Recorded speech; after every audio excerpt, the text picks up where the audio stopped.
Gopinath Radhe Radhe Radha Gopinath Radhe Radhe Radha Gopinath Radhe Radhe Radha Gopinath Radhe Radhe Radhe Radhe Radha Gopinath Radhe Radhe Radha Gopinath Radhe Radhe Radha Gopinath Radhe Radhe Radha Gopinath Radhe Radhe Radha Gopinath Radhe Radhe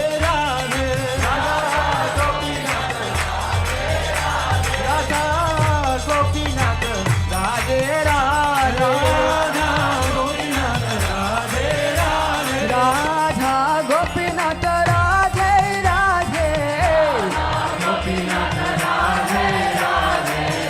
Radhe Radha Gopinath Radhe Radhe Jai Radha Gopinath Radhe Radhe Radhe Radhe Govinda Govinda Radhe Jai Radhe Radhe Govinda Govinda Radhe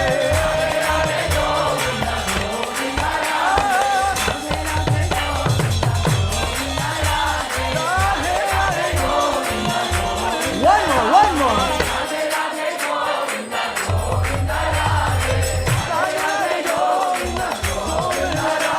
Radhe Radhe Govinda Govinda Radhe Radhe Radhe Govinda Govinda Radhe Radhe Radhe Govinda Govinda Radhe Radhe Radhe Govinda Govinda Radhe Radhe Radhe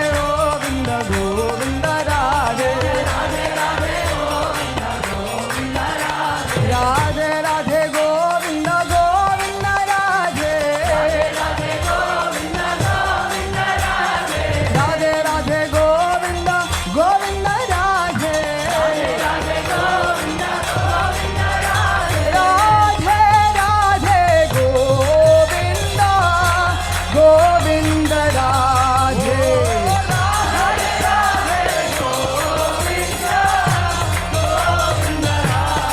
Oh Radhe Radhe Govinda Govinda Radhe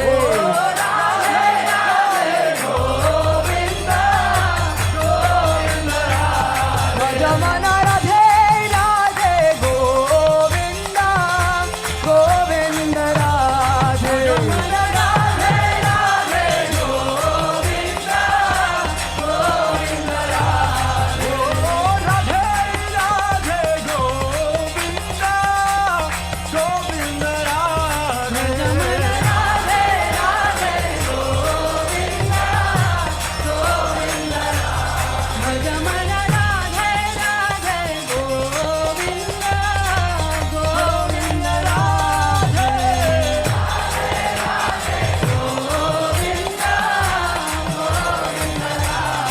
Hare Krishna, Hare Krishna, Krishna Krishna, Hare Hare, Hare Rama, Hare Rama, Rama Rama, Hare Hare. Krishna Hare Krishna, Krishna Krishna, Hare Hare, Hare Rama, Hare Rama, Rama Rama, Hare Hare. Krishna Hare Krishna.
Krishna, Hare Hare, Hare Rama,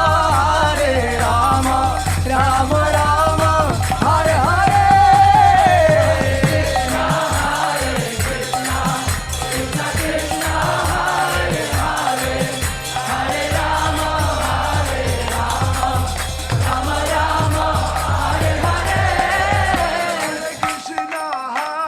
Krishna, Krishna Krishna, Hare Hare, Hare Rama, Rama Rama, Hare Hare.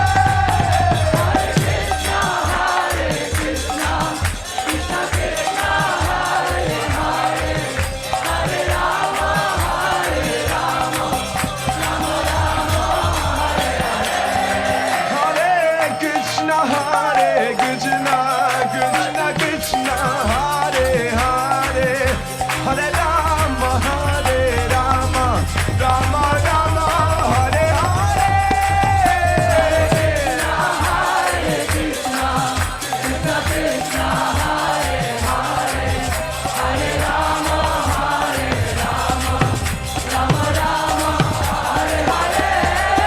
Hare Krishna, Krishna Krishna,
Hare Krishna devotees.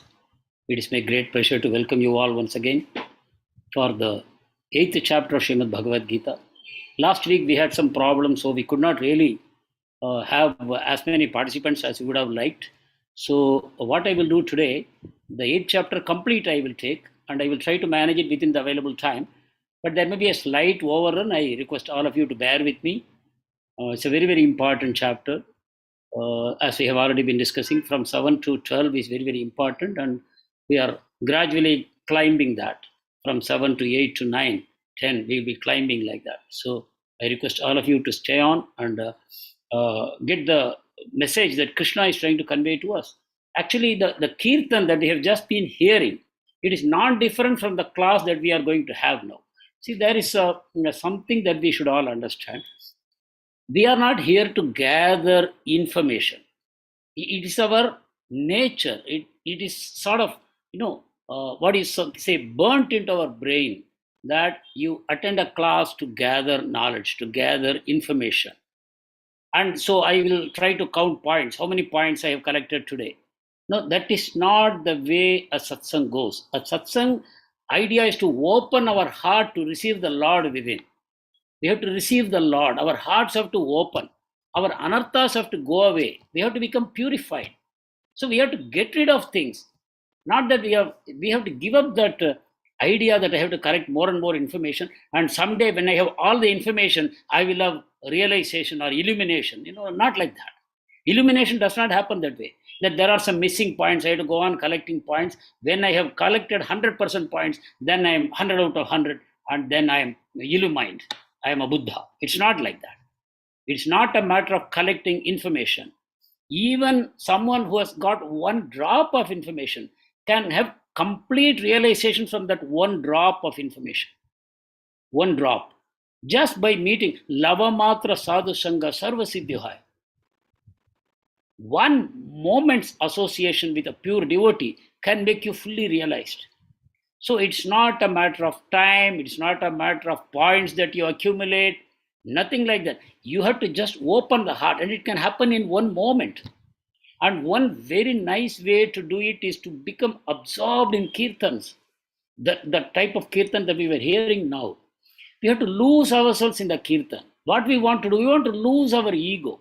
So that we do by participating in kirtans like that. I really wish the whole class would be there in the kirtan, and then we move on into the class. They are non-different. The kirtan and the class that follows, they are non-different from each other. They are the one and same thing.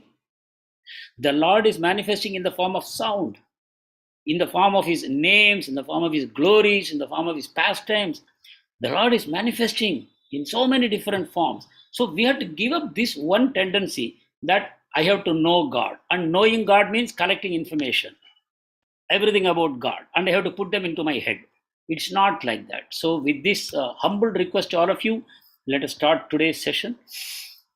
Let us start with the prayers. Once again, prayers are also as good as the class. Let us get absorbed into each and everything that we do, what we call mindfulness. Mindfulness. Be aware of what's going on. So we are traveling within. We are going inside our heart, where the Paramatma and the Jivatma are sitting. We want to go there. We want to disconnect ourselves from the external world, from our senses, from our body, from all the disturbances that are coming from outside. We want to lose that. We want to lose even our ego, our subtle body. We want to lose it. And we want to go completely surrender ourselves at the lotus feet of the Supreme Lord who is within us. So in that mood, let us chant the prayers, and then we will move on into the session itself. Om Ajnanatimiraandasya Jnananjana Shalakaya Chakshurun Militam Yena Tasmai Shri Gurave Namaha. Shri Chaitanya Manobishtam Sthapitam Yena Bhutale Swayam Rupa Kadamahyam Dadati Swapadandigam. Vandeham Shri Guru Sri Yuta Padakamalam Shri Gurun Vaishnavamscha Shri Rupam Sagrajatam Sahagana Raghunathanvitam Tam Sajivam Sadvaitam Savadhutam Parijana Sahitam Krishna Chaitanya Devam Shri Radha Krishna Padan Sahagana Lalita Shri Vishakhanvitamscha Namavo Vishnupadaya Krishna Prashtaya Bhutale Srimate Bhaktivedanta Swamin Iti Namine Namaste Saraswate Deve Gauravani Pracharine Nirvishesha Sunyavadi Paschatya Deshatarine He Krishna Karuna Sindho Dinabandho Jagatpate Gopesha Gopika Kanta Shri Radha Kanta Namostute Tapta Kanchana Gaurangi Shri Radhe Vrindavaneshwari Vrishabhanu Sute Devi Pranamami Hari Priye Neelachala Nivasaya Nityaya Paramatmane Bhalabhadra Subhadrabhyam Shri Jagannataya Te Namaha Vanchakalpatarubhyascha Kripa Sindubhya eva cha Patitanam Pavanebhyo Vaishnavebhyo Namo Namaha Namo Mahavadanyaya Krishna Prema Pradayate Krishnaya Krishna Chaitanya Namne Gauratvishe Namaha Panchatattvatmaham Krishnam Bhaktarupasvarupam Bhaktavataram Bhaktakyam Namami Bhakta Shaktikam Jai Shri Krishna Chaitanya Prabhu Nityananda Shri Advaita Gadadara Srivasadi Gaura Bhakta Vrinda Hare Krishna Krishna Krishna Hare Hare Hare Rama Rama Rama Hare Hare Hare Krishna Krishna Krishna Hare Hare Hare Rama Rama Rama Hare Hare Hare Krishna Krishna Krishna Hare Hare Hare Rama Rama Rama Hare Hare Sarvopanishado Gavo Dogda Gopalanandanaha Partho Vatsaha Sudhir Bhokta Dugdam Gita Amrutam Mahat Mukam Karoti Vachalam Pangum Langayade Girim Yatkripa Tamaham Vande Shri Gurum Dhinatarinam Paramananda Madhavam Shri Chaitanya Ishwaram Hari Om Tatsat Hare Krishna.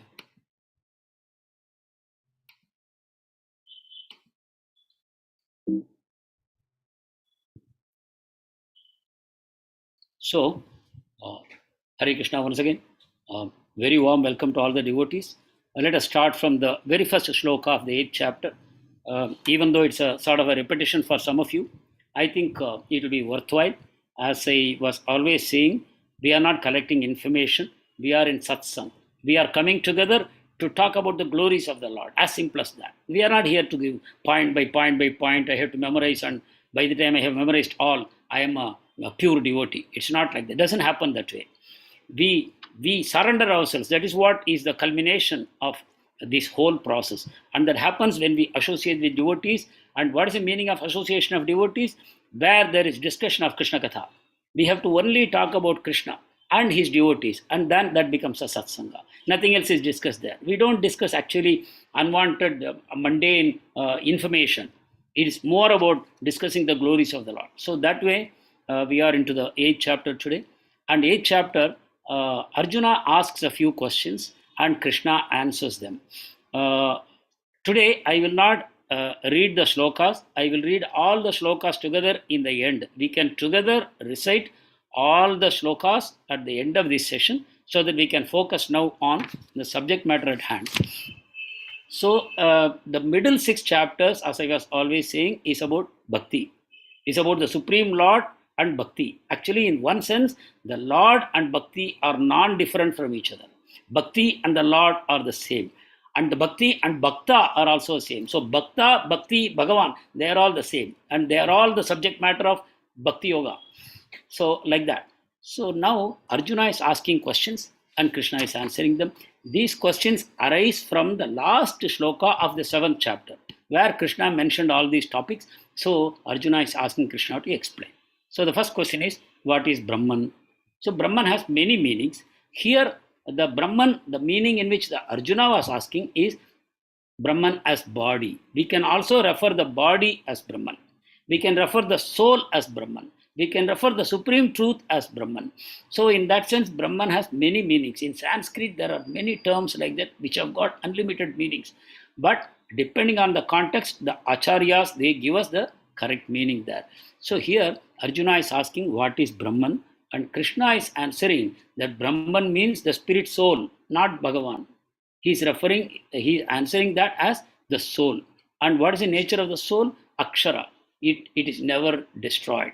It has no beginning, it has no end, it never dies. So that is Brahman. That is the soul, Jivatma within us. Same quality as Bhagavan. So Jivatma is called Brahman. It is imperishable, eternal. That is the answer that Krishna is giving. So next, that is called Brahman. Next question is, what is Adhyatma? Adhyatma. So first it is Atma, that is Brahman. Then what is Adhyatma? That answer he gives, Krishna gives, that it is the nature of the soul, which is called Adhyatma. Nature of the soul. What is the nature of the soul? We know it has two natures.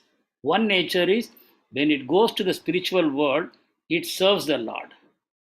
It serves the Lord without any expectation. Because serving the Lord is 100% happiness, ever increasing happiness. Serving the Lord is happiness. Today you may question me, no, how do you say serving the Lord is happiness? I don't feel that way. When I do my sense gratification, I feel happiness. But serving the Lord, I don't get happiness. But because the material world is mixed with joy and sorrow, I don't want it. I want to have complete joy. And that is why I am coming to serve the Lord. But serving the Lord is not giving me happiness. I am only hoping that one day the service to the Lord will lead me to happiness. After that, I can give up serving the Lord. Many people will be having such ideas. But the fact is, the soul has two natures. Actually, it has one nature only. One is its true nature, second is its perverted nature. The true nature of the soul is to be servant of the Lord.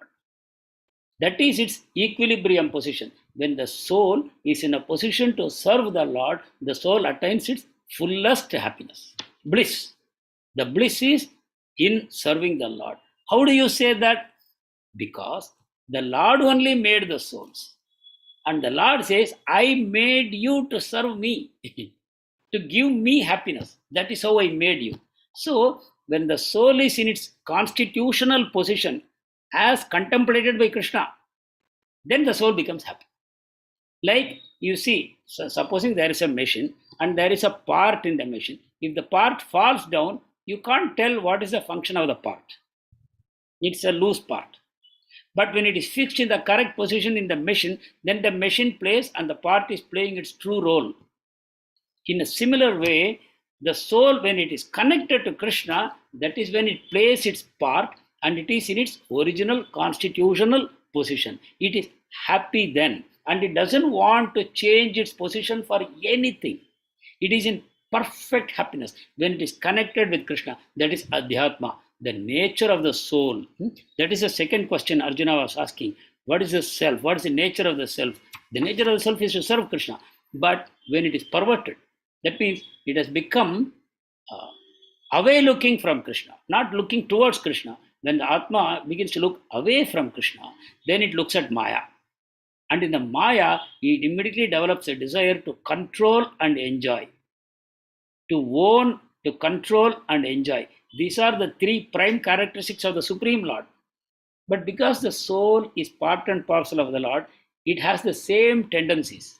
So when it looks at material nature, which is inferior, it wants to control the inferior nature and to enjoy the inferior nature. And then it becomes trapped by Maya. So this is the perverted nature of the soul. So because we are in that perverted nature, we are looking away from Krishna, we say that there is no pleasure in serving the Lord. But actually, if you see, in this world itself, we get maximum pleasure in serving only. Not forced service, but voluntary service. The maximum happiness comes from voluntary service. You would have seen so many IITs, so many MBAs, so many great doctors, engineers, scientists. They give up their profession, which was giving them crores, and they go settle in a village and they start serving the poor, illiterate, downtrodden people, and they get maximum happiness from that. Serving is happiness. The mother serves the child, the father serves the child, or the son serves the parents. In love, when they serve, they get maximum happiness. Or the boy and the girl who are in love with each other, they serve each other without any motivation. That gives maximum happiness even in this material world. But these are all perversions.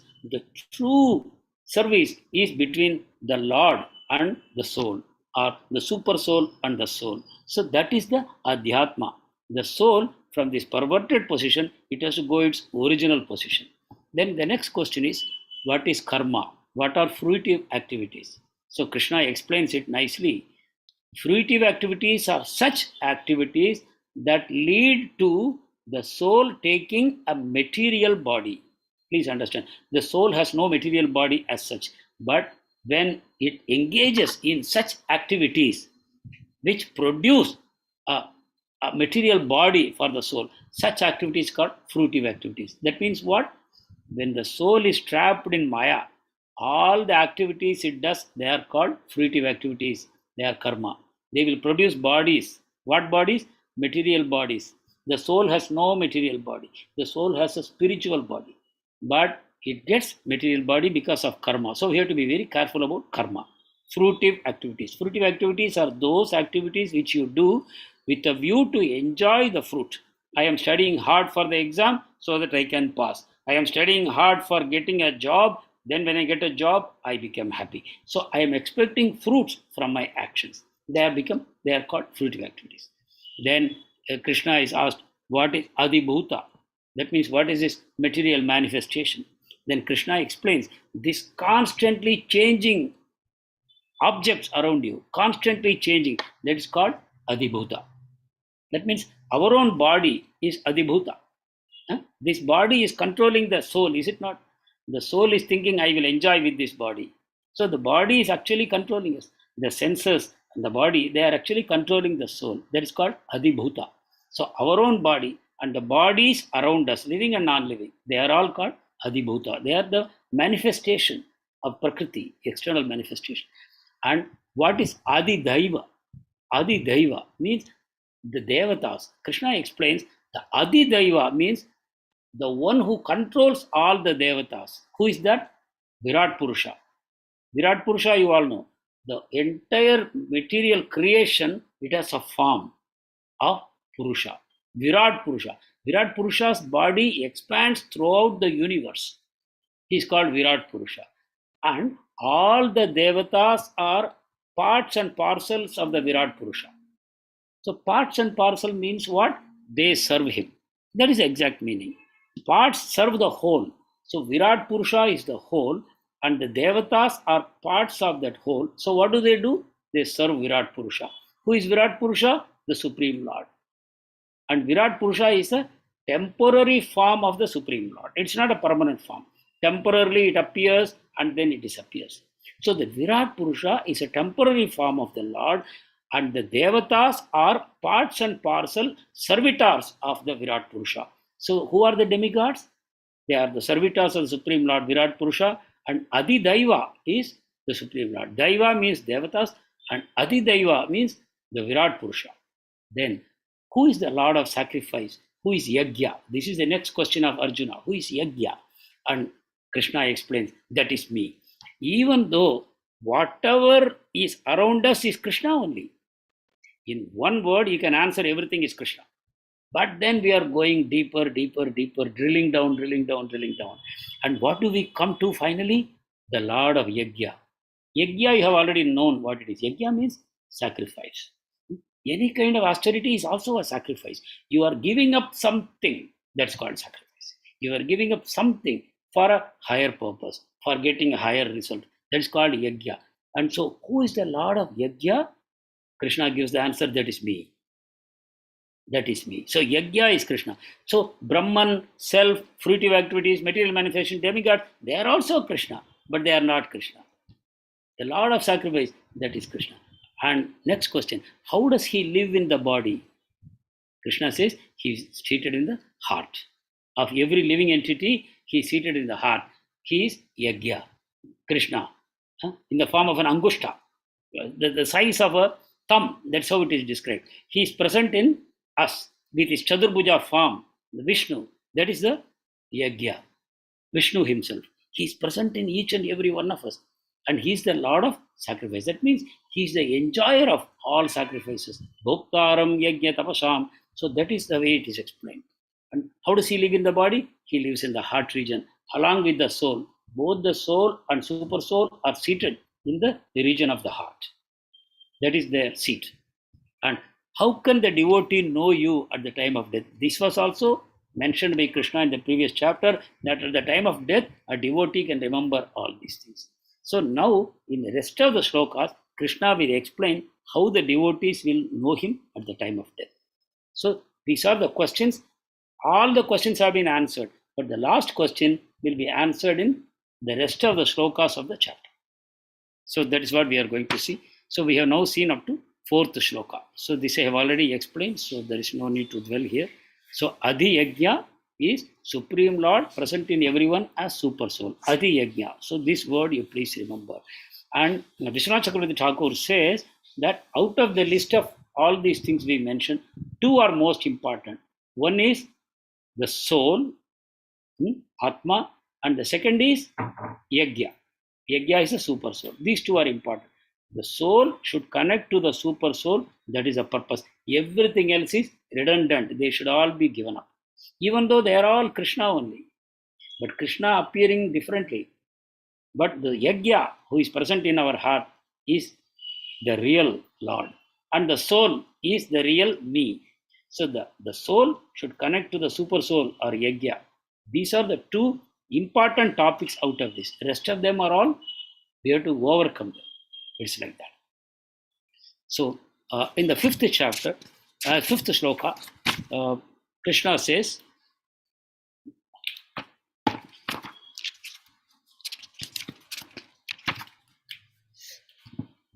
at the time of death, because we are talking about at the time of death, no?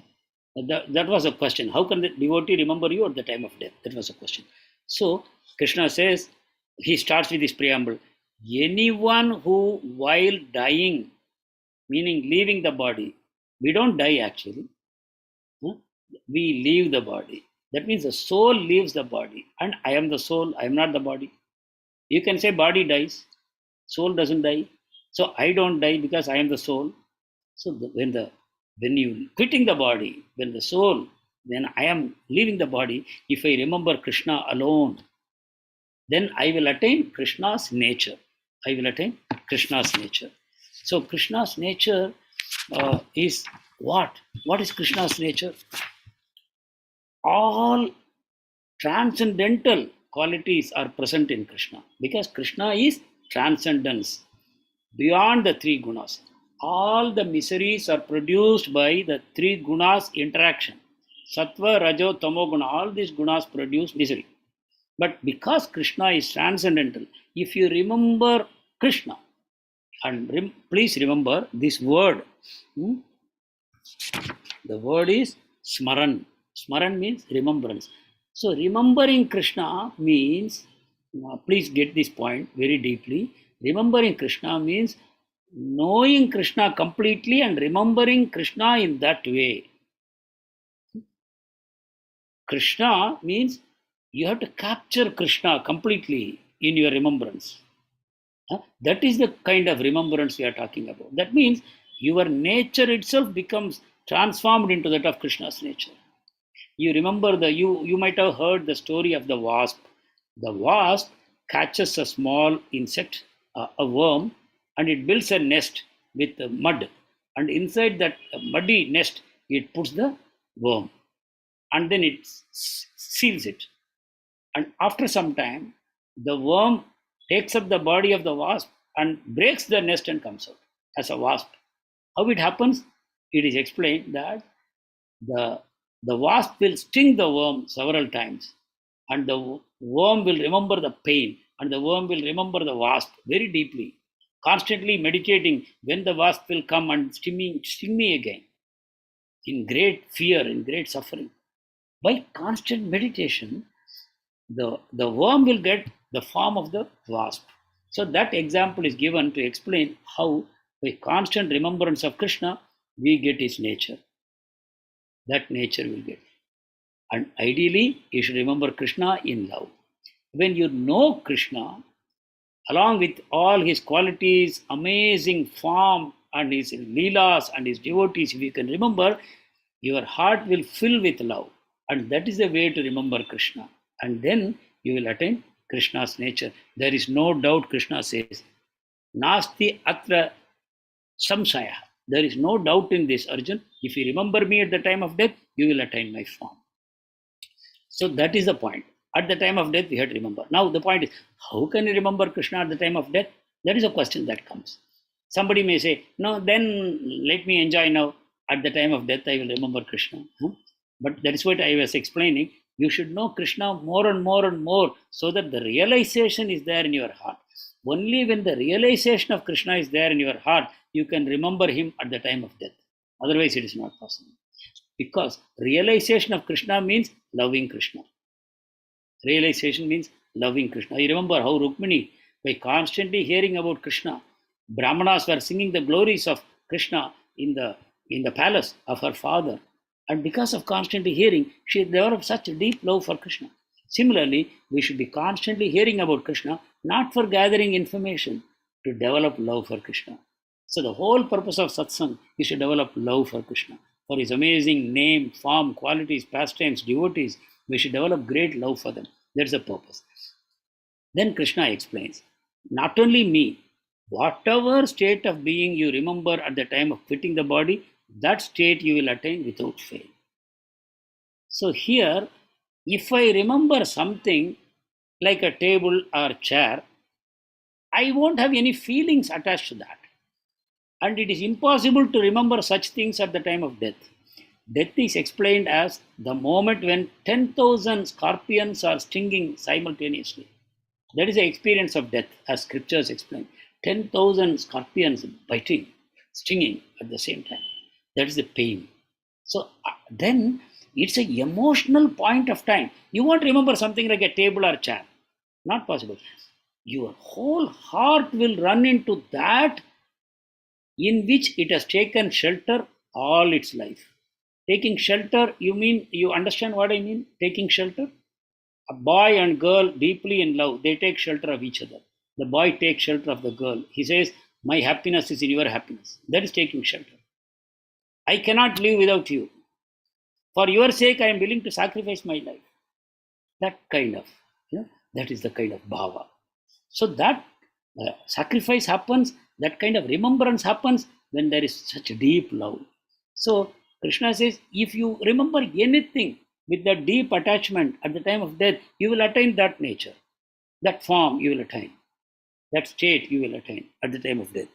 So whatever you remember, that bhava you will attain. So Krishna says, if you remember me, then you will attain me. So please see sloka 5 and 6 together.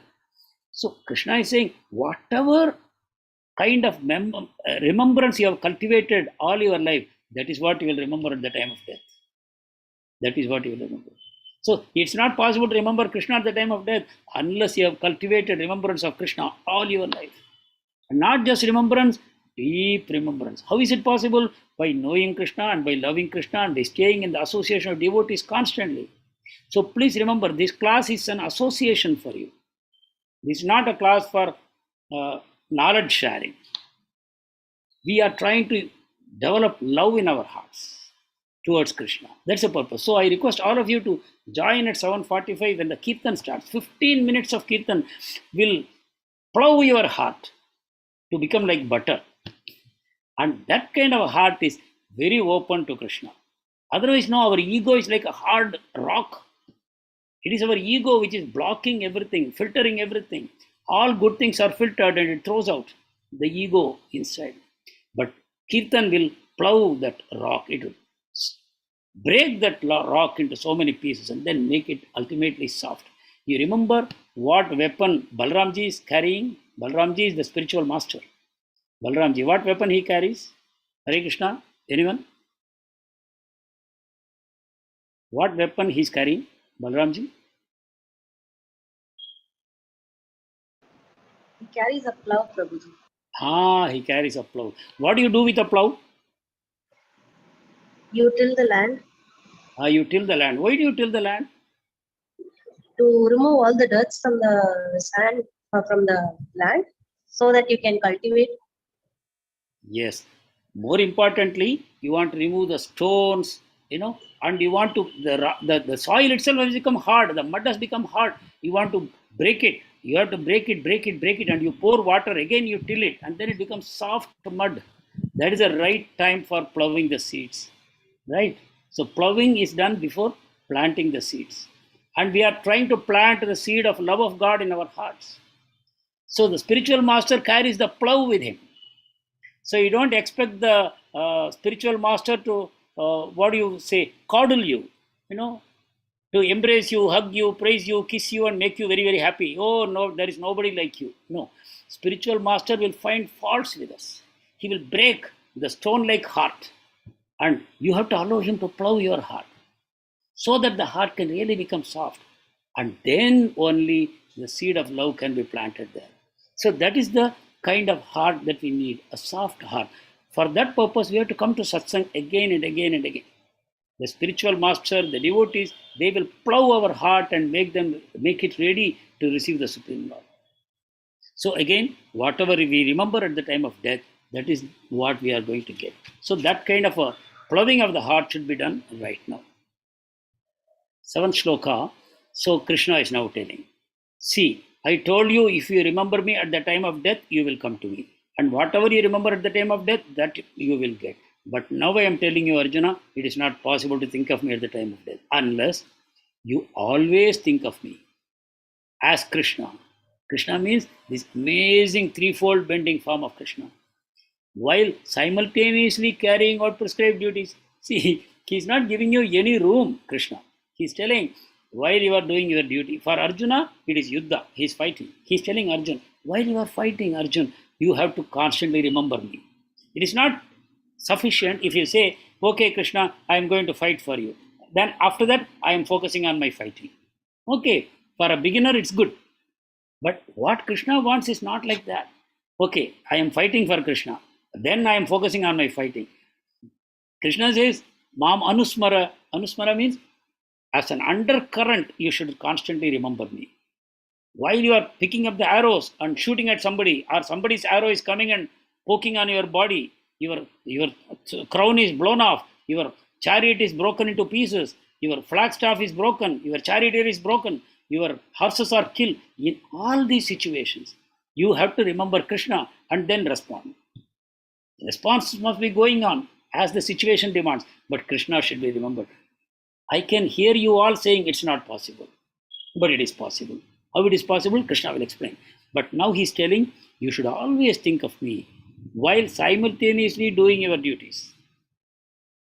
A stage will come in your life when Krishna will say, no more prescribed duties for you. You only serve me. But Krishna will know when to say that for you. Till the time we perform our prescribed duties, but only for the pleasure of Krishna. And even while doing the duties, we remember Krishna. So how? We have to fix the mind on him. Our activities must be dedicated to him. Then we will attain Krishna without doubt. Krishna will explain a higher state of mind in the 9th chapter, because we are now climbing. So at this point of time, while doing our prescribed duties, we should remember Krishna also. So this is what Krishna is prescribed. Let us take it to our heart. Our mind should be fixed on him, activities dedicated to him, and we have to do our duty while constantly remembering Krishna. Then we will attain him without doubt. Again, you see, Krishna is saying, asamshayaha. Mamye vaishyasi asamshayaha. Without doubt, you will get me. This is what Krishna is saying. So you can see how many times Krishna is saying, don't doubt, don't doubt. Samshayatma vinashyati, Krishna would say. Anyone who is doubting my words will be finished. He will perish. There is no chance for him. You have to believe the spiritual master. You have to believe the words of Krishna. You have to believe the words of scripture. That is the way you become free. If you have constant doubts, then your progress is completely stalled. But at the same time, it's not that I have to keep my doubts buried, I should not ask. Then you are finished also. If you have doubts, you should ask. But while asking those doubts, you should not think that there is no answer for this question. You should not think like that. You should think, there is the answer to this question. I don't know. My spiritual master knows. And if the spiritual master explains and you still don't understand, you don't get it, you should still think, My spiritual master knows and he is explaining, but because of my impurities, I am not understanding. Then you should ask again and again and again. A time will come, the question will absorb your consciousness so much that the answer will be revealed from within by the Lord. So, this is the process. Doubting nature should be removed. At least we should have one belief. What is the belief? Answer exists to my question. Perfect answer. And that answer is with my spiritual master. If I constantly serve him in love, in trust, then I will get the answer myself.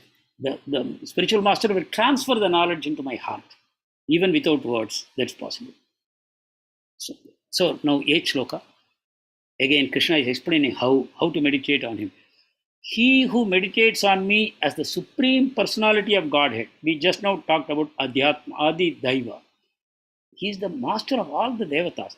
And he is the supreme Lord. He is above the greatest rishis. He is above the greatest devatas. He is above Brahma, Rudra. He is the highest. There is no one equal or greater than him. Asama Urdhva. There is no one equal or greater than him. You should remember him as the supreme person. Person, remember. Not some energy, some power, some cosmic force, not like that. That is all for the jnanis who waste their time. You should remember him as a person.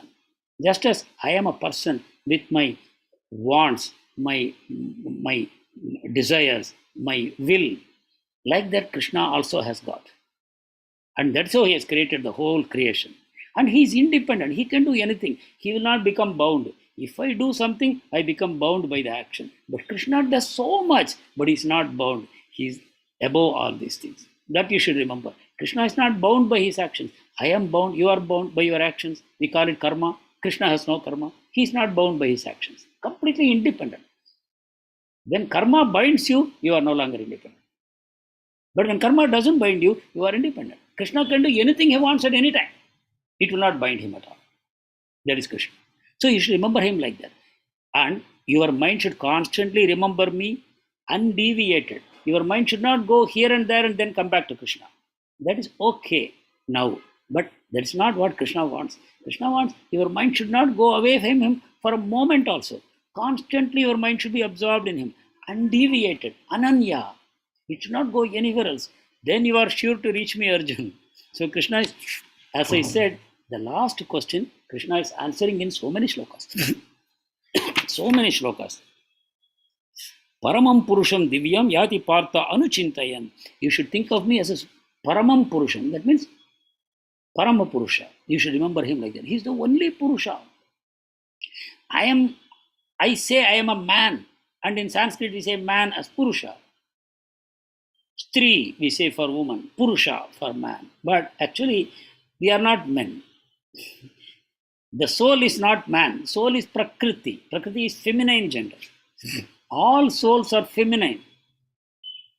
But when I get this consciousness that I am the enjoyer, then I am wrongly thinking that I am Purusha.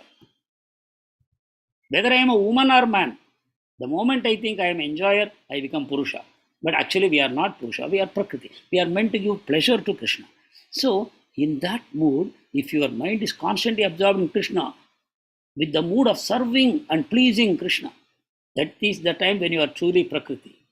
I want to give pleasure to Krishna. That is Prakriti. That is a true Prakriti. I want to get pleasure from Krishna. Then I am assuming I am Purusha. Then I have to suffer. If I desire to extract pleasure from Krishna, I will suffer. You have to understand this with a higher consciousness. At a lower consciousness, it is good that you want pleasure from Krishna. We saw in the previous chapter, Artha, Artharthi, Jignasu, Jnani. Someone who is suffering, someone who wants wealth. They also come to Krishna. Krishna says they are all Mahatmas, Udhara. He praises them. But at the same time, they are not the highest. I am not talking about the highest. As the highest level, you don't want anything from Krishna. When you are attached to Krishna as part and parcel of Krishna, then you are only thinking about serving him and making him happy. That is the mood we have to cultivate. Then you are sure to reach me. Krishna says you are sure to reach me. Abhyasa yoga yuktena. See, abhyasa. Again and again and again you have to practice this. and then you will surely reach Krishna. What is taught by the spiritual master must be practiced again and again. Okay, so how to meditate on Krishna, he is explaining in the 9th shloka. This shloka I will read anyway, because it's a description of Krishna, how to remember Krishna. Kavim Puranam Anushasitaram Anoraniyam Samanusmaredya Sarvasya Dhataram Achintya Rupam Aditya Varnam Tamasha Parastat. Krishna should be remembered as all-knowing, the oldest person, Purana, the controller, Anusasitaram. Not only controller, he is the teacher, spiritual master. That is another meaning of Anusasitaram. He teaches you, he guides you, he controls you. Then smaller than the smallest. He is smaller than the soul also. Why? He is inside the soul also. The soul is considered the smallest, but within the soul also he is sitting. Yeah? The Paramatma is the smallest of all. Smaller than Atma also. But he is the greatest of the great. Everything is contained in him. And he maintains everything. And he is beyond material consumption. How can such a person be within material consumption? Smallest of the small, biggest of the big. Same person. So he is beyond material consumption. He cannot be conceived. And he is always a person. Note this. This is for devotees only. Others cannot understand. Only devotee can understand. All these things are possible to exist within a person. And the person has a form. And what a form. Such a beautiful, heartwarming form that captures everyone's heart that sees him. The threefold bending form, holding a flute to his lips and with a beautiful smile on his lips, showing pearl-like little teeth inside.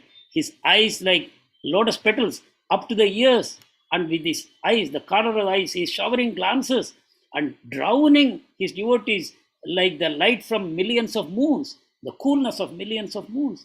His cascading black hair, curly hair is up to his shoulder, and his kundala, makara kundala, they are dancing as he is moving his face. And his body is bent in 3 places, and he is wearing a yellow cloth, pitambara, that's like a lightning. His body is like a rain cloud, blackish rain cloud, and his dress is like a lightning in that cloud. And his eyes sight is like shower. So you can imagine the cloud with the lightning and the shower. And the sound from his flute is like the thunder. So like that, he is a complete rain cloud. He fills everyone's heart with joy and happiness. So that form we should remember as a person. And he is luminous like the sun. What is this luminous like the sun? Sun has its own light. You don't need another light to reveal the sun. Sun reveals itself. I cannot reveal myself. If I'm in a dark room, nobody can see me. But if the light is switched on, you can see me. So you need light to see me. But to see the sun, you don't need light. Sun not only reveals himself, but it also reveals everything around us. So Krishna is like that. Not only he is self-revealing with his light, but without his light, you cannot experience anything at all. So he's like the sun in that sense. And transcendental beyond the 3 modes of material nature.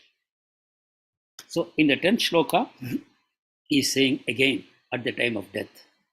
Now Krishna will talk about the yogis and the jnanis, how they attain Krishna at the time of death. How they attain Krishna at the time of death. So here you should all remember, you don't have to do these things, devotees. If you constantly cultivate the habit of remembering Krishna favorably, along with your daily duties, you don't have to do what I am going to talk about now. So I will go a little fast on the coming shlokas. So one who at the time of death fixes his life hair called prana. Some of you might know there is something called Kundalini Yoga. Kundalini Yoga means it is controlling the life hair in the body. Life hair in the body is like a coiled up snake at the bottom of the spine called a Mooladhara. That's called a chakra, Mooladhara chakra. The energy is gathered there in the form of a coiled up snake, 3.5 coils. And then the snake has to be woken up by certain processes, mainly mudras, Mula Bandha, mudras like that. And then the snake will wake up and then will start climbing. And when it climbs, in our spine, there are 3 pathways. One is called Ida, another is called Pingala, and third is called Sushumna. And when the snake will neither go into Ida or Pingala, the 2 side branches, but just go through the central hole called Sushumna. The energy has to climb like that. And then the energy will climb He'll come to Swadhisthana, Manipur, Anahata, Vishuddhi, then Agya, the sixth chakra, Agya chakra. So Krishna is saying you have to bring that like that by practicing yoga. The life air should be brought between the eyebrows, and by the strength of that yoga, they should fix the mind on who? Krishna. The yogi, after all the suffering, but finally he has to remember Krishna with devotion. Then he can get Krishna. So the yogi, at the time of death, he should remember Krishna, otherwise he doesn't get the destination. After controlling his life air completely, he should still remember Krishna. Then regarding sannyasis also, Krishna says they are completely, renounced people, sannyasis. But they, what do? They learn the meaning of Omkar. What is Omkar? The impersonal sound form of the Lord. That is Omkar. So they are practiced in chanting Omkara, means they are practiced in reciting the shlokas of the Vedas. They enter into Brahman. But how they can do that? They have to practice celibacy. And further, they have to vibrate Om at the point of death, and they have to remember Krishna. Then only. So you see, whether you are a yogi or a jnani, without remembering Krishna, that means without doing some bhakti, you don't get your liberation. So here Krishna is saying they should also recite Omkara, practice celibacy, and remember my form at the time of death to become liberated. So again and again, Krishna would say, at the point of death, they have to do these things. So here you see, the yogi is detached from all sensual engagements. He has closed all the doors of the senses. You know the doorways of the senses? Eyes, doorways; ears, doorways; nose, doorways; mouth is doorways; the anus, the urinary organ, the genetic organ. These are all pathways, doors. So he has to close all the doors. That means the senses are no longer functioning. Then he has to fix the mind in the heart. He has to fix the life air. At the top of the head means again either this Agya or Sahasrara. He has to fix the energy here. And then he will be established in yoga. Then what he has to do? He will vibrate Om, and he has to remember Krishna. And then he has to quit the body. Then he can go to the spiritual Vaikuntha planets. So this is required for him. And 14. So again Krishna says in the 14th shloka, but Arjuna, these are for yogis. But for one who remembers me without deviation, who? Devotee only.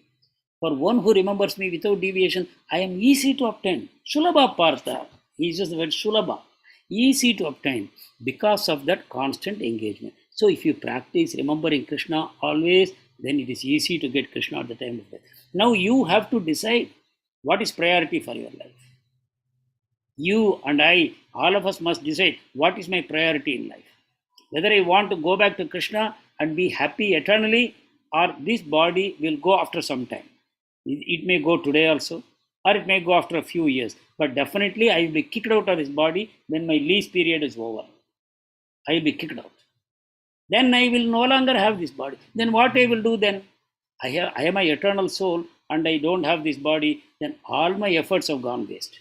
So we have to be intelligent and we should know what is my priority in life. So that way we should be constantly engaged in Krishna consciousness. Then Krishna said in last 15th shloka, after attaining me, the great souls, they don't come back to this temporary miserable world. Dukkha alayam. This material world is a collection of misery. Asaswatam, temporary. So these things Krishna told, and he said, please don't waste your time here. Mahatmas who are constantly remembering me, after they come back to me, they don't return to this material world. So this was our previous class. Now we will come to today's session.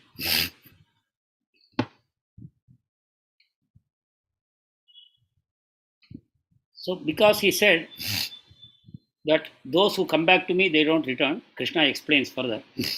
Right up to Brahmaloka. Highest planet in material world is Brahmaloka. Right from there down, everywhere there is birth and death. Brahma also dies. Even Brahma is not eternal. So if Brahma is the first person to be born from the navel of Vishnu, and he will also die, then there is no question that others will die. So Krishna says, within the material world, everywhere there is death and rebirth. But once you attain my abode, you will never take birth again. That means Krishna's abode is beyond Brahmaloka. Up to Brahmaloka, it is material world. Beyond Brahmaloka is spiritual world.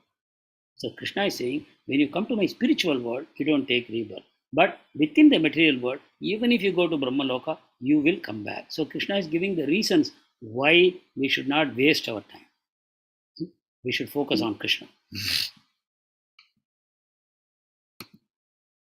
So here, by human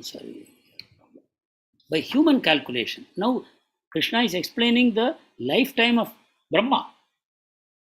By human calculation, 1000 Chaturyugas is 1 day of Brahma. Imagine Brahma's day is 24 hours. 12 hours daytime, 12 hours night time. That is 1 day of Brahma. So the 12 hours daytime is equal to 1000 into 4 yugas. Similarly, Brahma's 1 night is also of the same duration.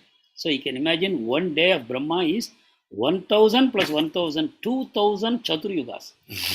That is 1 24-hour day of Brahma. Like that, he lives for 100 years, 365 days into 100. That is the lifetime of Brahma. Then what happens? Then Brahma dies. Then Brahma dies. And at the end of every Brahma's day, also everything disappears. After 1000 Chaturyugas, all living entities become unmanifest. Unmanifest during the night of Brahma. Again, when the day of Brahma, Brahma will wake up. Then all the living entities will become manifest. So you understand what is manifest and unmanifest. Manifest means we have a form, physical, material form. That is when we are called manifest. We get a gross body, some kind of a gross body. Otherwise, we remain unmanifest. Within, Brahma is sleeping and we all become unmanifest. And then, when the night falls, we become unmanifest. Again, during the day, we are all created. So, like that, Brahma's every day and night we are created. But Brahma's day, we have seen how long it is. Within the time also, we are changing our body so many times. Within the day of Brahma, we are dying so many times and taking so many new bodies. But when the day of Brahma is over, we become unmanifest. Again, when the Brahma's day starts, we become manifest in a form. And then we go on transmigrating into so many bodies. Imagine our fate. Imagine our fate. Unless we go back to Krishna, we are carried in the current of time. Helplessly, we are carried. We sometimes become king, sometimes we become beggar. We are animals, we are birds, we are insects, we are plants. We go on like that. So again and again, Brahma's day comes and again we become manifest. And when the night comes, we are annihilated helplessly. This is the situation of all living entities in the material world.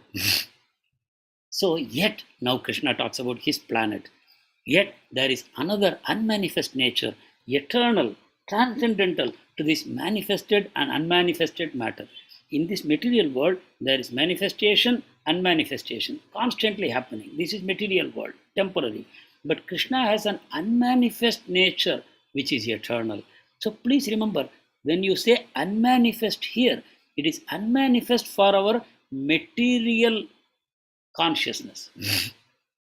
The Vaikuntha is not manifest in a material way. In that sense, it is unmanifest, but it is eternally manifest in the spiritual world. It is eternally manifest, but from material point of view, it is always unmanifest. Only pure devotees can enter into that Dham. So that is the supreme Dham. It is never annihilated. Imagine, so many Brahmas have come and gone. So many Brahmas have born and died. But this spiritual world has never seen annihilation. Never. It was neither created nor destroyed. Brahma is created and destroyed. But anything beyond Brahma is not created or destroyed. So we are talking about something beyond Brahma. This is eternal. So when material world is also annihilated, this will remain. When Brahma dies, spiritual world will remain. And the people in the spiritual world, they will remain. They don't undergo any change. Please remember what Prabhupada is trying to give us. They are trying to take us to a position beyond Brahma. Please understand. So, Krishna is explaining My abode is described by Vedantists as unmanifest, infallible. Infallible means it is never contaminated. It is never polluted by material maya. It is unmanifest from our material vision. And it is a supreme destination and the place where nobody comes back. Once you reach there, you don't come back. So nobody should have doubt that we have come to this material world. When we go back to Krishna, what is the guarantee that I won't come back? Here is the guarantee. Once you go, you don't come back. So the Supreme Personality of Godhead is the greatest of all, and he can be attained by how? Unalloyed devotion. Please remember bhakti. Unalloyed devotion means bhakti. So no other yoga can help you to attain Krishna. To attain Krishna, you have to practice only bhakti yoga. The two, Kevala Bhakti Yoga, means pure bhakti. No mixing of karma, jnana, yoga, nothing. Purely you practice loving and serving Krishna as a person. And what kind of person is he? Krishna is always present in his abode, but at the same time, he is all pervading. He is in this material world also, all pervading. And everything is situated in him, but also he is separated from all this. And he is present in his abode always. Look at this amazing power of Krishna. And so then Krishna is now explaining. We are coming to the last few shlokas. Not very relevant for us, but still I will go through. There is not much need for discussion. These are meant for yogis, not bhakti yogis. Whatever I am going to read from now on, that is for yogis and jnanis and karmis. That is not for bhaktas. For bhakta, the time of dying is irrelevant. Time of dying is irrelevant. A bhakta is guaranteed that he goes back to Krishna because it is a commitment of Krishna to protect him. Why? Because Krishna loves him. Krishna is Bhakta Vatsal. So devotee doesn't care where he dies, when he dies. But Krishna cares. So whatever Krishna is now explaining is to tell us how difficult it is to get Krishna for others who are not devotees. Okay, so let us see that.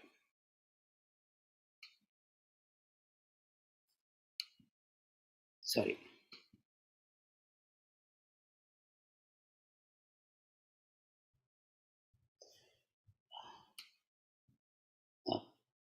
Those who know the Supreme Brahman, so we are talking about yogis, attain the Supreme by passing away during the influence of the fire god, Agni, in the light, Jyoti, at an auspicious moment of the day, Ahar, during the waxing moon, the Shukla Paksha, or the Uttarayana period of 6 months.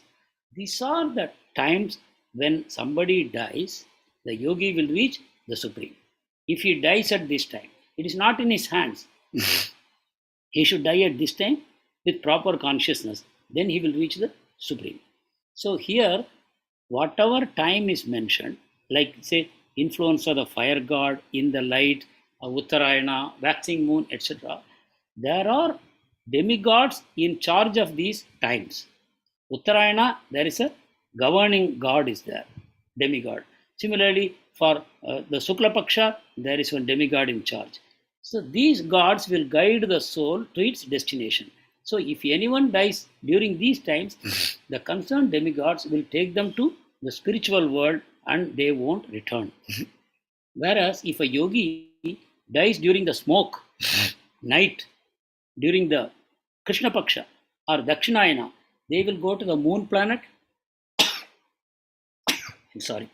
They go to the moon planet, enjoy for a long time, but they again come back to material world. So according to Vedas, there are two ways of passing from the world, one in the light, another in darkness. Those who pass in the light don't return. Those who pass in darkness, they return. So 24, 25 shlokas, they talk about the path of light and the path of darkness. 24 is about light, 25 is about darkness.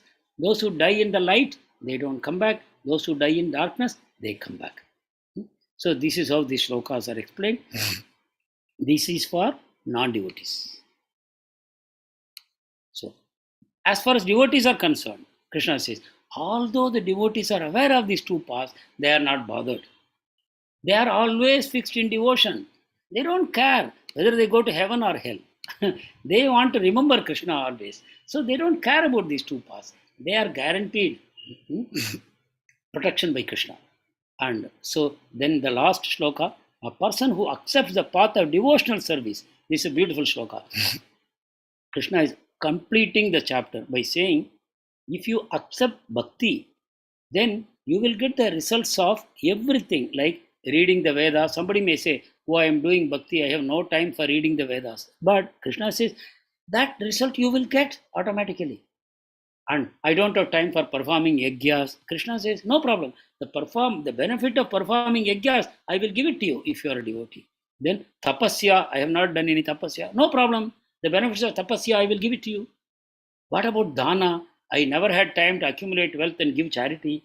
Krishna says, don't worry. All the benefits of giving charity, I will give you. Similarly, all kinds of philosophy, jnana marga and fruitive activities, karma marga, whatever is there, I will give you the results. When? Simply by performing devotional activities. Simply by worshipping Krishna through Shravanam, Kirtanam, Vishnu, Smaranam, Pada Sevanam, Archanam, Mandanam, Dasyam, Sakyam, Atmani Vedanam. All the benefits will come by practicing Bhakti Yoga. You don't have to do anything. Is it not very clear for you? The 28th shloka, Krishna is explaining, you don't do anything else. Krishna is more pleased with you if you don't do karma, jnana and yoga. But you have to do pure bhakti. What is pure bhakti? We will see by and by. Even in this chapter we saw it. In the next chapter you will hear more and more about pure devotion. So with that we come to the end of this chapter. Let us read the shlokas together. I will read slowly. I request all of you to join. There are 28 shlokas in this chapter. Let us read all 28. Arjuna uvacha kim tad brahma kim adhyatmam kim karma purushottama adhibhutam cha kim proktam adhidaivam kim uchyate adhiyajna katam kotra dehesmin madhusudana prayana kale cha katam yeyosi niyatatmabhihi. Shri Bhagavan uvacha aksharam brahma paramam swabhavo dhyatma uchyate bhuta bhavo bhavakaro visarga karma samyitaha adhibhutam ksharo bhavaha purushachadi daivatam adhiyajnoham evatra dehe dehe bhrutambara antakale cha mameva smaran muktva kalevaram yah prayati samadbhavam yati nasti atra samshayah. See again and again this word samshayah. Yam yam vapi smaran bhavam tejatyante kalevaram tam tamevaiti kaunteya sada tadbhava bhavitaha tasmat sarveshu kaleshu mamanusmara yudhyacha. Very important shloka. Please remember, memorize this. Tasmat sarveshu kaleshu mamanusmara yudhyacha mayyarpita mano buddhir mame vaishyasi asamshayah. Once again. Abhyasa yoga yuktena chetasa nanya paramam purusham divyam yati partanu chintayan. Again, the tune changes for shloka 9 and 10. Kavim puranam anushasitaram anoraniyam samanusmaredya sarvasya dhataram achintya rupam aditya varnam tamasapparastat prayana kale manasa chalena bhaktya yukto yoga balena chaiva dhruvor madhye pranamaveshya samyak satam param purusham upaiti divyam yadaksharam veda vido vadanti vishanti yadyatayo vitaragaha yadichanto brahmacharyam charanti tatte padam sangrahena pravakshye sarvadvarani samyamya mano hridi nirudhya cha मूर्ध्नि आध्यात्मन प्राणम आस्थितो योग धारणम ओम इति एकाक्षरं ब्रह्म व्याहरन् मामनुस्मरन् यः प्रयाति त्यजन् देहं स याति परमां गतिम् अनन्यचेता सततं यो मां स्मरति नित्यसः तस्याहं सुलभः पार्थ नित्ययुक्तस्य योगिनः मामुपेत्य पुनर्जन्म दुःखालयं शाश्वतं नाप्नुवन्ति महात्मानः संसिद्धिं परमां गताः आब्रह्मभुवनाल्लोकाः पुनरावर्तिनोऽर्जुन मामुपेत्य तु कौन्तेय पुनर्जन्म न विद्यते. This is what Krishna is saying. Right up to Brahmaloka, you have rebirth, Arjuna. You will die and be reborn. But if you come back to me, Punarjanma na vidyate. You don't have to experience rebirth at all. सहस्रयुगपर्यन्तम् अहर्यद्ब्रह्मणो विदुः रात्रिं युगसहस्रान्तां तेहो रात्रविदो जनाः अव्यक्ताद्व्यक्तयः सर्वा प्रभवन्त्यहरागमे रात्र्यागमे प्रलीयन्ते तत्रैवाव्यक्तसंज्ञके भूतग्रामसयेवायं भूत्वा भूत्वा प्रलीयते रात्र्यागमे वशः पार्थ प्रभवत्यहरागमे परस्तस्मात्तु भावोऽन्यो व्यक्तो व्यक्तात् सनातनः यस्य सर्वेषु भूतेषु नश्यत्सु न विनश्यति अव्यक्तोऽक्षर इति उक्तस्तमाहुः परमां गतिं यं प्राप्य न निवर्तन्ते तद्धाम परमं मम पुरुषस्य परापार्थ भक्त्या लभ्यस्त्वनन्यया यस्यान्तःस्थानि भूतानि येन सर्वमिदं ततं यत्र काले त्वनावृत्तिम् आवृत्तिं चैव योगिनः प्रयाता यान्ति तं कालं वक्ष्यामि भरतर्षभ अग्निर्ज्योतिरहः शुक्लः षण्मासा उत्तरायणं तत्र प्रयाता गच्छन्ति ब्रह्म ब्रह्मविदो जनाः धूमो रात्रिस्तथा कृष्णः षण्मासा दक्षिणायनं तत्र चान्द्रमसं ज्योतिर्योगी प्राप्य निवर्तते शुक्लकृष्णे गति ह्येते जगतः शाश्वते मते एकया यात्यनावृत्तिम् अन्यया वर्तते पुनः नैते श्रुतिपार्थजानन् योगी मुह्यति कश्चन तस्मात् सर्वेषु कालेषु योगयुक्तो भवार्जुन वेदेषु यज्ञेषु तपस्सु चैव दानेषु यत्पुण्यफलं प्रदिष्टम् अत्येति तत्सर्वमिदं विदित्वा योगी परं स्थानमुपैति चाद्यम्. Hare Krishna. So we come to the end of this chapter. Jai Srila Prabhupada. So he is the captain of our ship that will take us back home to Krishna. So thank you very much. Let us chant the Mahamantra 3 times. Hare Krishna, Krishna Krishna, Hare Hare, Hare Rama, Rama Rama, Hare Hare, Hare Krishna, Krishna Krishna, Hare Hare, Hare Rama, Rama Rama, Hare Hare, Hare Krishna, Krishna Krishna, Hare Hare, Hare Rama, Rama Rama, Hare Hare. Thank you very much. You can ask any doubts, clarifications.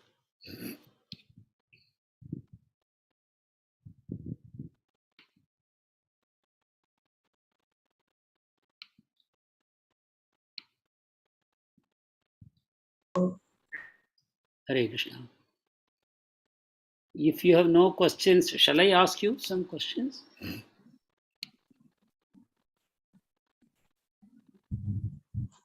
Yeah, okay. Some of you want to ask something. Shivkumar Prabhu?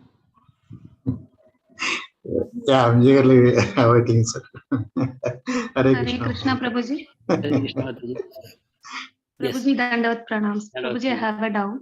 Ah. Prabhuji, in order to serve Lord Krishna, we have to be in one of the rasas, like 5 rasas. So when we are serving him, so any of the rasas we also enjoy at the same time, simultaneously. It is reciprocating. So is it not wrong, Prabhuji? So we are the pleasure takers in serving the Lord also. No. So only no. Krishna should be pleased. No, it is not wrong. See, that this confusion comes when we are discussing different levels of advancement in bhakti. As beginners, we are identifying ourselves as enjoyer only. We are all beginners. But at the moment, we are connecting enjoyment with sense pleasures. But when you are connecting the same pleasure with serving Krishna, then you are actually connecting it to Krishna. You are removing your attachment to matter and you are connecting to Krishna. So you have actually gone to a higher position. But you should not think, oh, I have fallen down because I am looking for pleasure. No, it's not a falling down. You are actually rising. But what will happen, the beauty is, as you start serving Krishna and deriving pleasure from that, you go higher and higher and higher. And then at some point of time, you will start thinking, Krishna is mine, or I belong to Krishna. that complete attachment to Krishna will come. At that point of time, you will say, my happiness does not matter. These examples are there in Bhakti Rasamrita Sindhu. If you read that book of Rupa Goswami, he says somebody is fanning Krishna. Okay, Krishna is taking rest and somebody is fanning. One Raktaka, his associate, is fanning.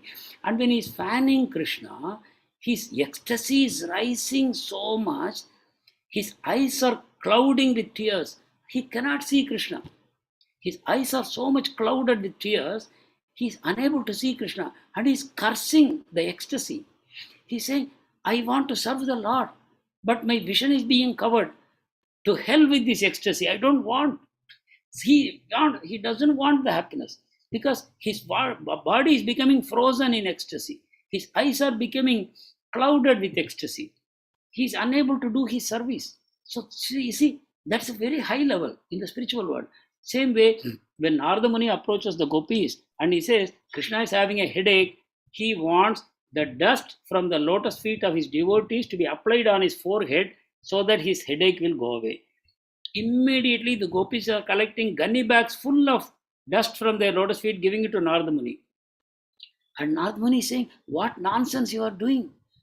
Don't you understand? If your dust will go on the forehead of the Lord, you will eternally roast in hellfire. The gopis say, we very well know that if we can relieve Krishna of headache for one moment, we are willing to eternally be burnt in the hell. So here, you see, they have no desire for enjoyment. So this is a higher level. Same way what you mentioned in 5 different rasas, actually we are not yet qualified for that. So let us be clear in our mind, we are not qualified. As long as I have any kind of material attachment, I am not qualified for those 5 rasas. Those 5 rasas will come at the stage of prema only. But doesn't stop you from serving Krishna in that mood even now. But remembering that I am a fallen soul. I am just trying to follow in the footsteps of those Vaishnavas. I am not having that mood. I am not detached from material world. I have saw a lot of attachment, but still I have this desire to serve Krishna in that particular bhava. It's okay. But you should not think or you should not propagate to others and saying, I am serving Krishna in the Vatsalya bhava. No, we are not qualified only. We have this body consciousness, so till that time we are not qualified. We are not qualified to discuss about gopis. We are not qualified to talk about Vrajavasis. It's all the mercy of the Lord. He came 5,000 years ago to show Vrindavan to us. So that we will know what is Krishna. Otherwise we will think, why God created all this world? We are all suffering here. Why did he do? But he brought the spiritual world for us to know what is waiting for us. It is for all of us without exception. You claim it and it is yours. But we are not claiming it. That's the whole problem. So please don't, Mataji, do this mistake of comparing yourself with most advanced devotees and saying this is wrong. It's not like that. As of now, we are trying to shift our attention from matter to Krishna. Every little bit you do, that much progress you are making. Is it okay, Mataji? Hare Krishna. Hare Krishna, Prabhuji. Then Prabhuji, in like how we do Prabhuji as God and as a bhakta only. So Dasya Bhava only, Prabhuji. Yes. So even that comes as a rasana, Prabhuji. So I Yeah, mentioned absolutely. Absolutely. We are actually not even Dasya Bhava. Because Dasya Bhava is also in the 5 rasas. We are not in rasa only. Let us be candid. Let us admit, we are not enjoying something. Okay, Prabhuji. Yeah, we are not enjoying. We are doing it because spiritual master has told us to do. And he has told us that sugarcane juice will be bitter for a liver patient, somebody having jaundice. But you go on drinking it, that's your medicine also. So we are now serving Krishna as a medicine.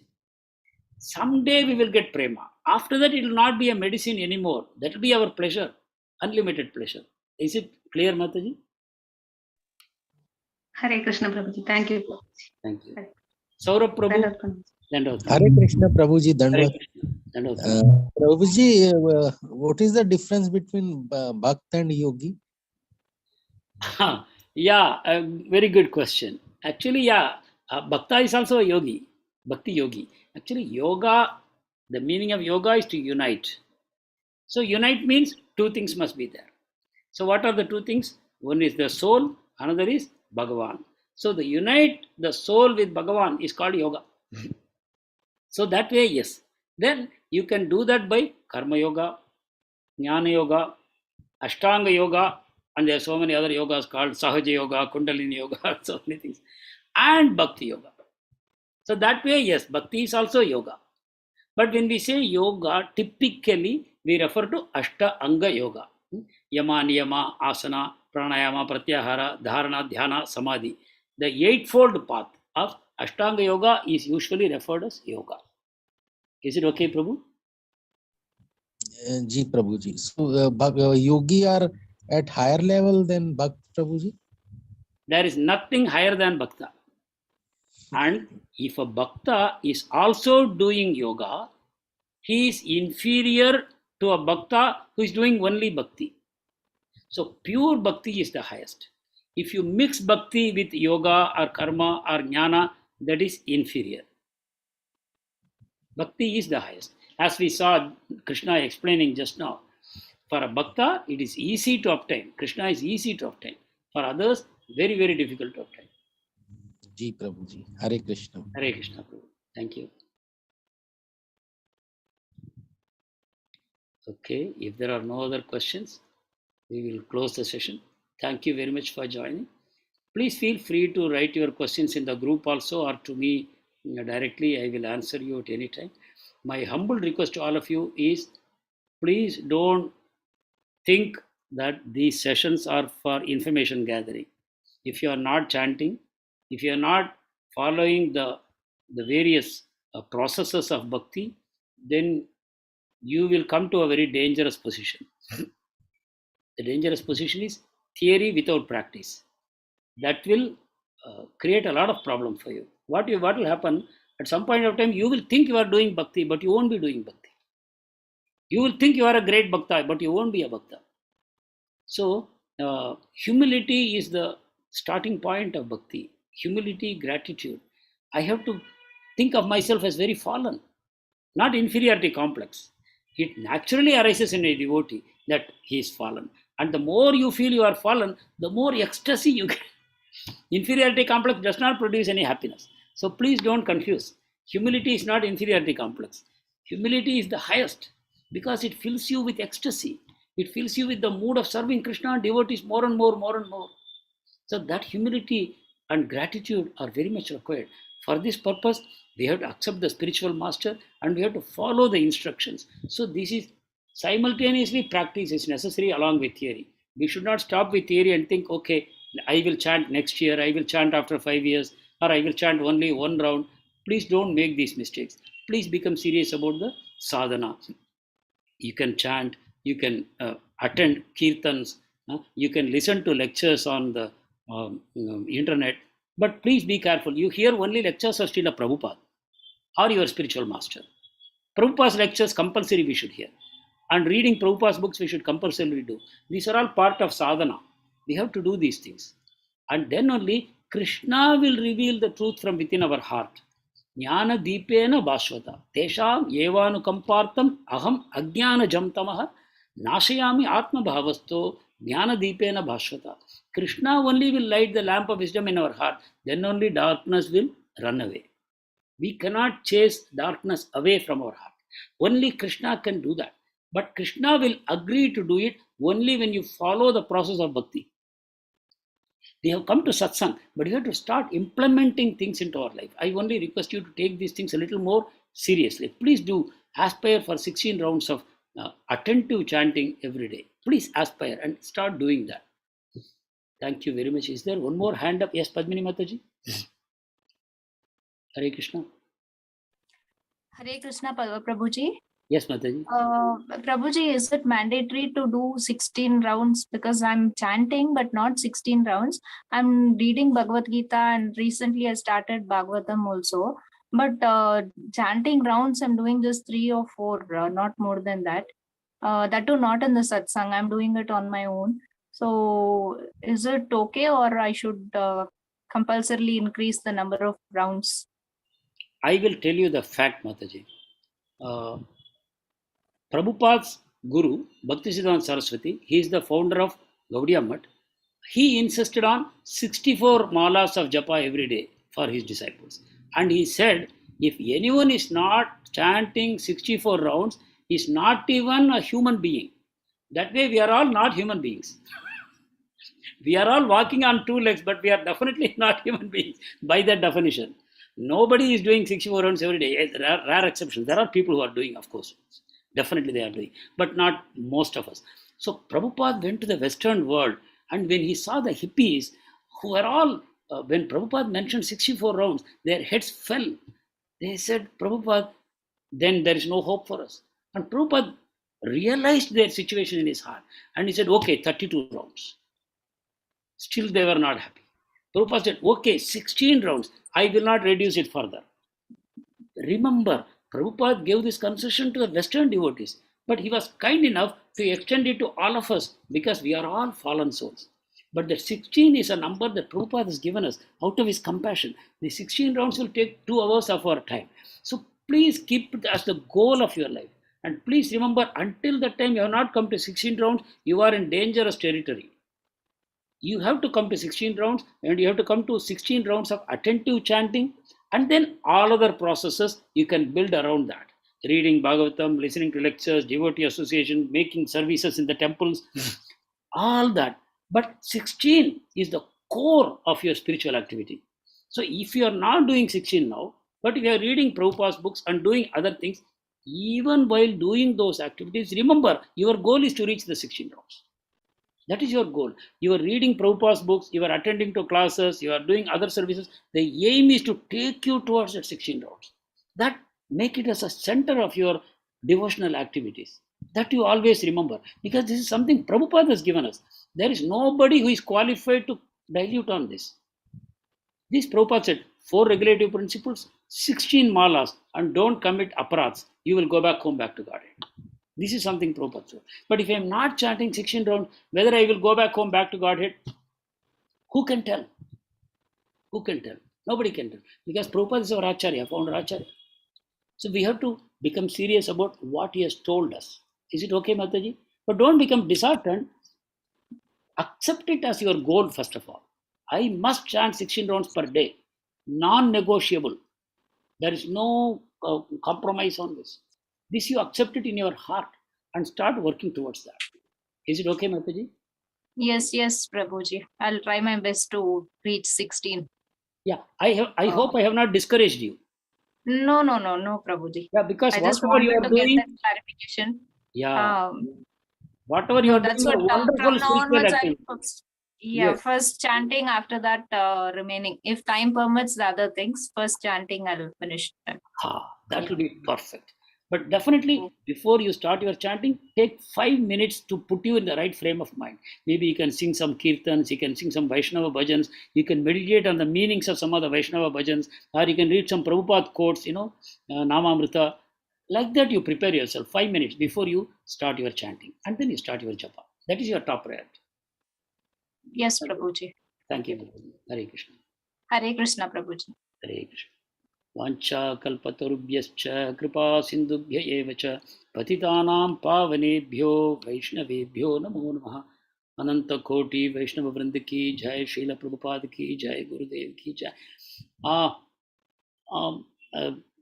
Rath Yatra is coming up on 1st of July. I hope all of you are putting yourself on the right frame of mind. The Supreme Lord has come as Daru Brahman to give his mercy to all of us. It's an extremely happy occasion when the Lord comes out, the Mula Vigraha comes out on the Ratha to give darshan to everyone. Because within the temple, non-Hindus are not allowed. But he is not a Hindu God. He is a God for Jagat, the whole creation. He is the Lord. So he personally comes out during the Rath Yatra and gives darshan to everybody. So that day is coming. So let us put ourselves in the right frame of mind. This Jagannath Ashtakam you can sing every day along with the meaning. Please meditate on the meaning also.